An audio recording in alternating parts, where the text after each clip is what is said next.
Mesdames et messieurs, dans une salle comble, l'ancien président Laurent Gbagbo s'avance devant les micros, le regard déterminé. Sa voix résonne avec l'assurance de celui qui n'a rien perdu de sa fougue. Il déclare sans détour que le pouvoir d'Alassane Ouattara n'est qu'un édifice fragile, construit sur la peur et la manipulation. Il martèle que le fameux 4e mandat n'a jamais eu de légitimité, qu'il reste une plaie ouverte dans la conscience démocratique de la Côte d'Ivoire. Gbagbo accuse Ouattara d'avoir confisqué l'État pour ses ambitions personnelles, oubliant le peuple, ses souffrances et ses aspirations. Selon lui, chaque décision prise depuis ce 4e mandat est une offense à la démocratie et à la souveraineté nationale. Devant la presse internationale, Gbagbo promet que ce cycle de confiscation du pouvoir prendra fin. Il insiste, Dramane va perdre le pouvoir, parce que l'histoire, le peuple et la justice des nations sont contre lui. Avec force, il rappelle que l'Union européenne a déjà exprimé ses inquiétudes et qu'elle ne peut continuer à fermer les yeux sur ce mandat contesté. Il appelle les partenaires internationaux à se ranger du côté du droit et non de la force. Sa voix devient plus grave lorsqu'il dénonce la répression, les arrestations arbitraires et les intimidations orchestrées par le régime. Gbagbo insiste, un pouvoir qui se maintient par la peur n'a pas d'avenir. Il tend la main à la jeunesse ivoirienne, affirmant que c'est elle, et non une minorité accrochée aux privilèges, qui doit décider du futur. Le ton monte, il répète que le changement est inévitable, que l'illusion d'un régime éternel va se briser sous la volonté populaire.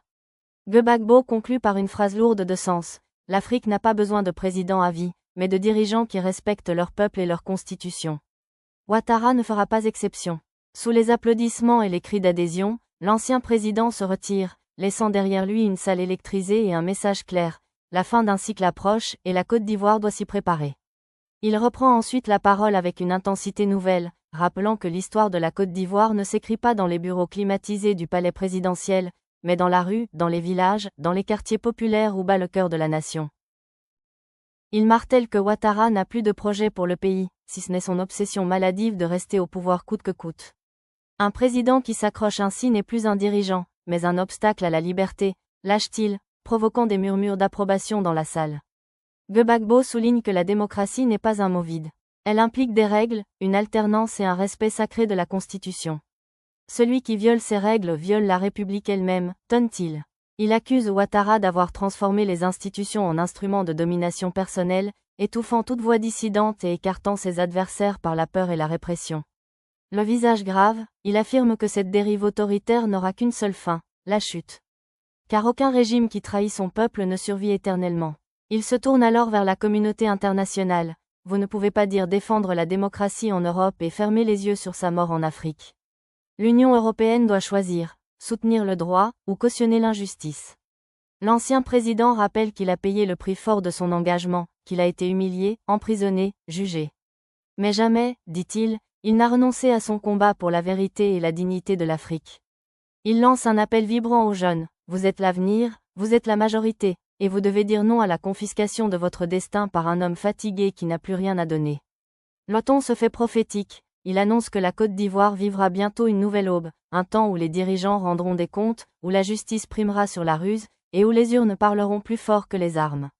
Il dénonce les alliances de circonstances nouées par Ouattara pour se maintenir au pouvoir, affirmant qu'elles ne sont que des pactes fragiles qui s'effondreront au premier souffle de la volonté populaire. Gbagbo assure que le peuple n'est pas dupe, qu'il sait reconnaître la vérité derrière les discours et qu'il attend son heure pour se lever. Et ce jour-là, ni la fraude, ni la force, ni la propagande ne pourront l'arrêter. La salle retient son souffle quand il annonce que l'Afrique tout entière regarde la Côte d'Ivoire. Notre combat dépasse nos frontières. Il s'agit de dire non au président à vie, non aux constitutions piétinées, non aux promesses trahies. Il insiste, les partenariats internationaux doivent servir les peuples, et non consolider des trônes illégitimes. L'Europe, si elle est sincère, doit écouter les Ivoiriens et non flatter les ambitions d'un seul homme. Dans un élan final, il proclame que la victoire appartient toujours au peuple patient, et que l'histoire jugera ceux qui auront osé s'ériger contre la justice. Puis il conclut d'une voix grave mais ferme, je vous le dis ici, devant le monde, Dramane Ouattara ne finira pas son 4e mandat comme il l'imagine.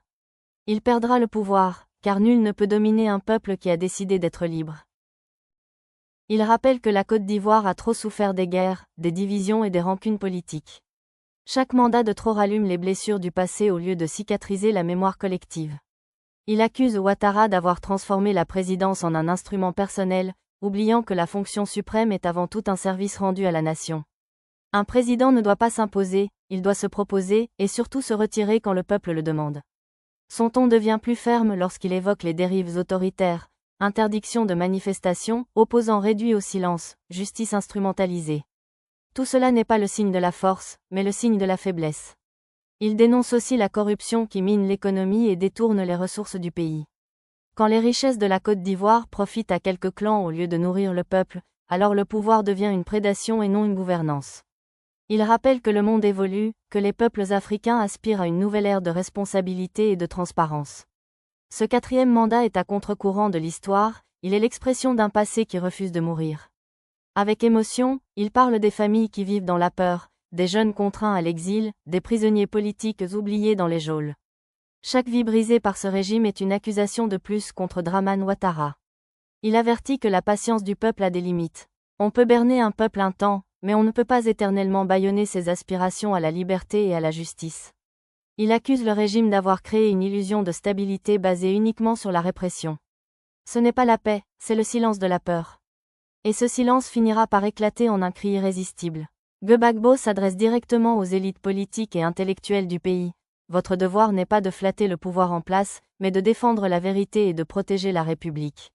Il souligne que les grandes nations ne se construisent pas dans la soumission, mais dans le courage de dire non à l'injustice.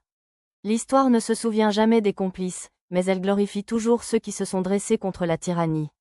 Il évoque l'avenir avec espoir, affirmant que la jeunesse ivoirienne porte déjà en elle les germes du renouveau. Vous êtes la génération qui dira non au 4e mandat et oui à une Côte d'Ivoire réconciliée avec elle-même.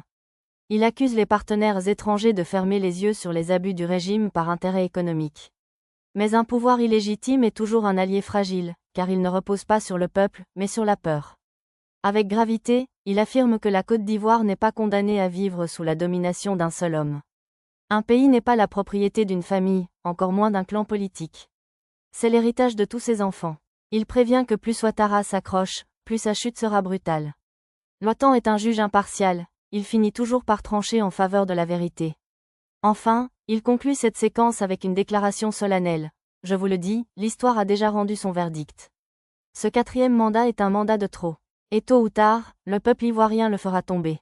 Il rappelle que la constitution ivoirienne n'est pas un chiffon qu'on déchire selon les ambitions personnelles d'un seul homme. Elle est l'âme de la République, et celui qui la piétine insulte la nation entière. Il dénonce la culture de la peur instaurée par le régime, où les citoyens hésitent à parler librement de politique dans les marchés, les écoles ou même dans leur foyer. Un peuple bâillonné n'est jamais en paix, il est seulement en attente de sa libération. Avec un ton accusateur, il évoque les médias transformés en instruments de propagande. Chaque jour, on impose un récit officiel, mais chacun sait que ce récit est une fiction destinée à cacher la vérité. Il interpelle les partenaires économiques de la Côte d'Ivoire. Vous ne pouvez pas bâtir des affaires durables sur un sol instable. Un régime sans légitimité est une bombe à retardement qui menace aussi vos investissements. Son regard se fait dur quand il parle des victimes de la répression. Chaque balle tirée sur un manifestant, chaque prisonnier politique, chaque exilé forcé, est une tache indélébile sur le 4e mandat de Ouattara. Il se tourne vers la diaspora ivoirienne, affirmant qu'elle a un rôle crucial à jouer. Même loin de la patrie, vous êtes la voix de la vérité, vous êtes la mémoire vivante qui rappellera au monde que ce mandat est illégitime. Il dénonce la concentration du pouvoir économique entre les mains de quelques proches du régime. Quand un pays devient la propriété privée de quelques-uns, alors il ne reste plus rien de la République. Il fustige le culte de la personnalité entretenu autour de Ouattara. Un chef d'État n'est pas un roi, encore moins un dieu. Le peuple ivoirien n'a pas besoin de vénérer un homme, mais de construire une nation. Avec ironie, il souligne que si Ouattara croyait réellement en sa popularité, il n'aurait pas eu besoin d'imposer un 4e mandat par la force. Celui qui est aimé du peuple n'a pas besoin de tricher pour gouverner. Il rappelle que la souveraineté appartient au peuple et non aux institutions manipulées. Vous pouvez contrôler la Cour constitutionnelle, vous pouvez verrouiller les élections, mais vous ne pouvez pas confisquer la conscience collective d'un peuple. Il dénonce la fatigue morale qui ronge la nation. Les Ivoiriens veulent tourner la page, mais le 4e mandat les ramène en arrière, les enferme dans une boucle de méfiance et d'injustice. Il lance un appel à l'unité nationale, au-delà des partis et des clivages. Ce combat n'est pas Gbagbo contre Ouattara, ce n'est pas gauche contre droite, c'est la République contre la confiscation. Avec passion, il affirme que l'Afrique regarde la Côte d'Ivoire comme un symbole. Si nous acceptons un quatrième mandat ici, alors nous acceptons partout en Afrique la mort de nos constitutions. Il insiste sur la nécessité d'une transition pacifique. Car chaque jour qui prolonge ce mandat illégitime rapproche le pays du chaos. La paix ne viendra que lorsque l'ordre constitutionnel sera rétabli. Enfin, il termine ce passage par une déclaration ferme. L'heure de la vérité approche. Le peuple ivoirien ne demande pas la charité, il exige le respect de sa souveraineté. Et ce quatrième mandat, croyez-moi, ne survivra pas à cette exigence. Il se tourne vers la diaspora ivoirienne, affirmant qu'elle a un rôle crucial à jouer. Même loin de la patrie, vous êtes la voix de la vérité, vous êtes la mémoire vivante qui rappellera au monde que ce mandat est illégitime. Il dénonce la concentration du pouvoir économique entre les mains de quelques proches du régime. Quand un pays devient la propriété privée de quelques-uns, alors il ne reste plus rien de la République. Il fustige le culte de la personnalité entretenu autour de Ouattara. Un chef d'État n'est pas un roi, encore moins un dieu. Le peuple ivoirien n'a pas besoin de vénérer un homme, mais de construire une nation. Avec ironie, il souligne que si Ouattara croyait réellement en sa popularité, il n'aurait pas eu besoin d'imposer un quatrième mandat par la force. Celui qui est aimé du peuple n'a pas besoin de tricher pour gouverner. Il rappelle que la souveraineté appartient au peuple et non aux institutions manipulées. Vous pouvez contrôler la Cour constitutionnelle, vous pouvez verrouiller les élections, mais vous ne pouvez pas confisquer la conscience collective d'un peuple. Il dénonce la fatigue morale qui ronge la nation. Les Ivoiriens veulent tourner la page, mais le quatrième mandat les ramène en arrière, les enferme dans une boucle de méfiance et d'injustice. Il lance un appel à l'unité nationale, au-delà des partis et des clivages. Ce combat n'est pas Gbagbo contre Ouattara, ce n'est pas gauche contre droite, c'est la République contre la confiscation. Avec passion, il affirme que l'Afrique regarde la Côte d'Ivoire comme un symbole. Si nous acceptons un quatrième mandat ici, alors nous acceptons partout en Afrique la mort de nos constitutions. Il insiste sur la nécessité d'une transition pacifique. Car chaque jour qui prolonge ce mandat illégitime rapproche le pays du chaos. La paix ne viendra que lorsque l'ordre constitutionnel sera rétabli. Enfin, il termine ce passage par une déclaration ferme. L'heure de la vérité approche. Le peuple ivoirien ne demande pas la charité, il exige le respect de sa souveraineté. Et ce quatrième mandat, croyez-moi, ne survivra pas à cette exigence.